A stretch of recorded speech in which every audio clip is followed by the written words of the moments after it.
How's it going, everybody? I'm going to share another fixed blade knife with you. This must be knife week or something. I've kind of gotten on the knife kick, if you haven't been able to tell, and I'm wanting to get more. The gun thing, with everything going on, I've kind of just backed off of it for a little bit. Prices have just gone absolutely nuts, so I'm refocusing my attention toward knives, primarily fixed blade knives. I haven't been buying fixed blade knives in a long time, and I've bought 3 in like the last couple months, and I'm sure there's more to come. The one I want to share with you now is the Cold Steel. It's called the Survival Edge. Okay, this claims, now I bought this off of Amazon. In the description on Amazon, it said that the steel on this knife is a German steel. Now, I have no documentation in this box to back that up. This knife is made in Taiwan. I am not going to sit here and tell you it's got German steel on it. I've seen YouTube, Amazon screw up in the description. Not Amazon's fault. I mean, the people that are selling, the information they get or put up, could be wrong. So I'm not going to say definitively that yes, this is a German steel on this knife. But it's kind of unique.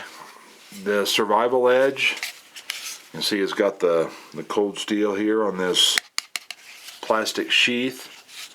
It does come with a fire starter stick, which you cannot take out unless the knife is out. Now this is a snap-in fit, kind of like I would attribute it to like a Kydex holster for a handgun.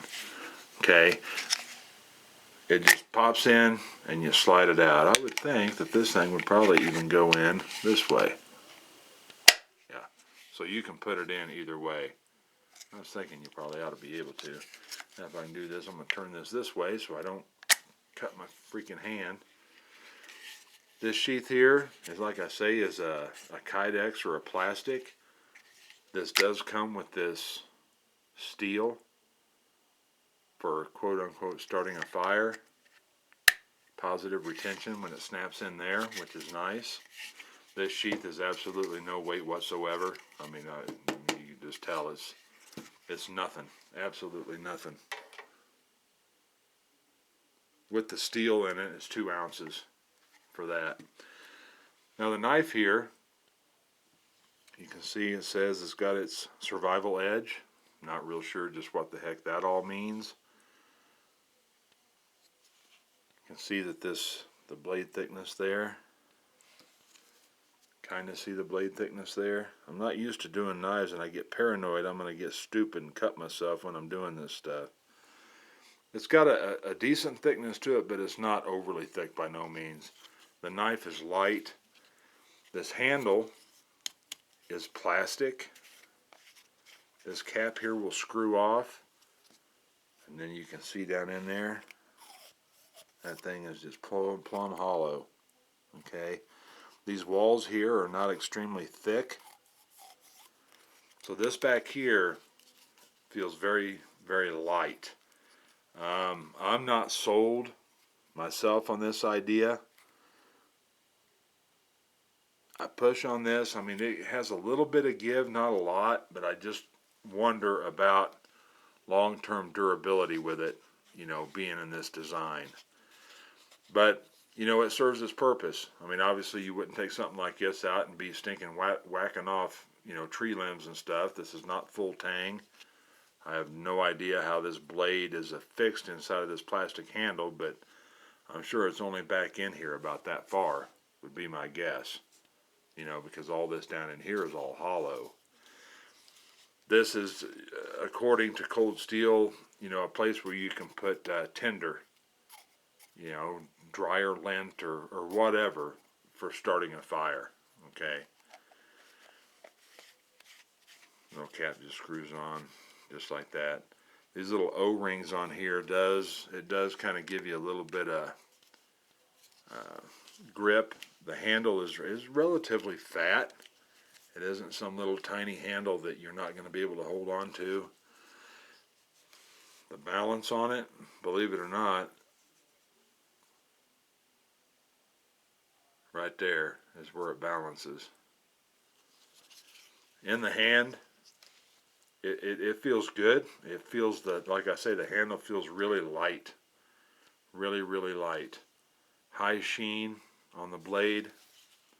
This is Taiwan. That's why I question whether or not that steel is actually a German steel. I kinda have my doubts, but we'll find out.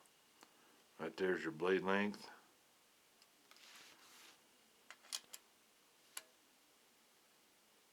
Handle.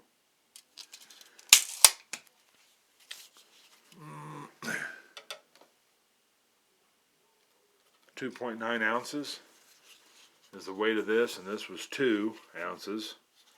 So 2.939, 4.9 ounces, say 5 ounces total weight between the knife and the sheath.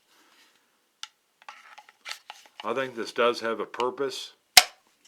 It would not be a real strong knife, but if you just wanted one just to have for, you know, real light duty stuff, this would probably be fine. My biggest attraction from it is how strong this blade is actually mounted inside of this plastic. I imagine it's probably just glued in there, and I just would not be able to trust this for very much heavy duty work. But it's not designed for that either. Sharpness on this doesn't feel extremely sharp, but I think it's probably going to be sharper than the GI Tanto was. We'll see here. Oh yeah, definitely sharper than the Tanto. So that's cutting pretty good. The tip. So yeah, it's sharp. It's sharp. But just a quick look, this knife on Amazon was $30 and some change. So here again, it's you know, affordable. As long as you use it for its intended use and don't go out and try and pound on it and stuff like that, it'll probably serve you just fine. But time will tell. So thanks for watching. Y'all take care. We'll see you later.